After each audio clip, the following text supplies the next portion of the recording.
mitondra fanazavana mikasika ny raharaha tany Kialamavony sy ny fisamborana ny Pety Rakotoneina ny zoma teo ny vadiny Ialy Rakotoneina izay sady solo-mavambahoaka nambarany fa nampy ahay ny zavatra nitranga mikasika ireo raharaha ireo. Lasa miteraka resabe moa zany ny dingana izay nataon'ny distrikan'ny Kialamavony amin'ny ametrahana ny fandriampahalemana. Eto dia hitondrana fanazavana fa nisy ny atrikasa izay niantsona ny distrika iray manontolo ary tao tafiditra tao anatin'izay ny zanaka Ampielezany faritra dia eo moa zany araka ny fantatsika inga Pety Rakotoneina izay zanaky ny fifindrona tokotany Kialamavony. Nivory ireo olona ireo ary tafakatra teo amin'ny 4 arivo ny isanay dia hoe itsika tsy afaka anaiky tsony satria raha ampahafantarina eto dia ny tetiny manody izay ny tena manahirana tsy ny distrikan'ny Kialamavony rery ihany fa eo ny distrikan'ny Ambohimasoa, distrikan'ny Ambatofinandrana, distrikan'ny Isandra ary tafiditra amin'izay ny tapatapaky Manandriana.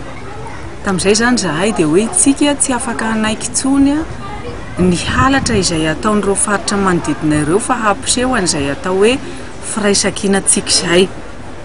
Dia niaraka nahazahoana fanomezan-dalana tamin'ny lehibe ny faritra Matsiatra ambony ary niara-ny vory taminay ny commandant ny groupement ny gendarmerie dia niaraka amin'ny fokon'olona hanao savahao ny tetiny manody.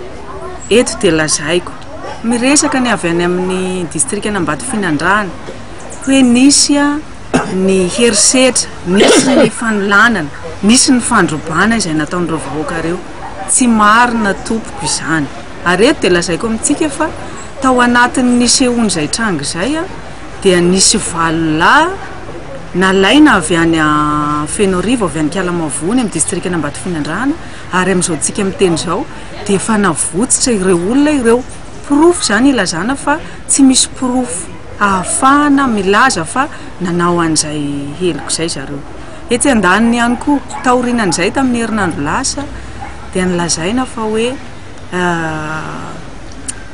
mivarotra fitaovam-piadiana mahery vaika ohatr'izany ny PDS ny fianaratsoa teo aloha ary nosavaina ny tokantranonay tany Kialamavony.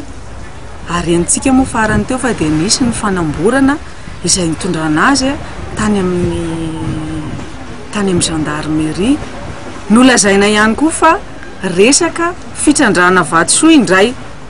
Ary amin'izao tsika miteny izao dia misy 5 lahy ireo ankizy izay ao an-trano irakiraka tazonina eny Fianaratsoa ka mifanena amin'ny tenin'Andriamatoa secrétaire général nitambatra teo ny hoe lafy ny fifampihavanana raha ny zava-misy izay tsapa amin'izao fotoana izao aloha zany dia misy antony somary manahirakirana ihany no miteny azy fa dia izay moa zany mba hitondranay fanazavana.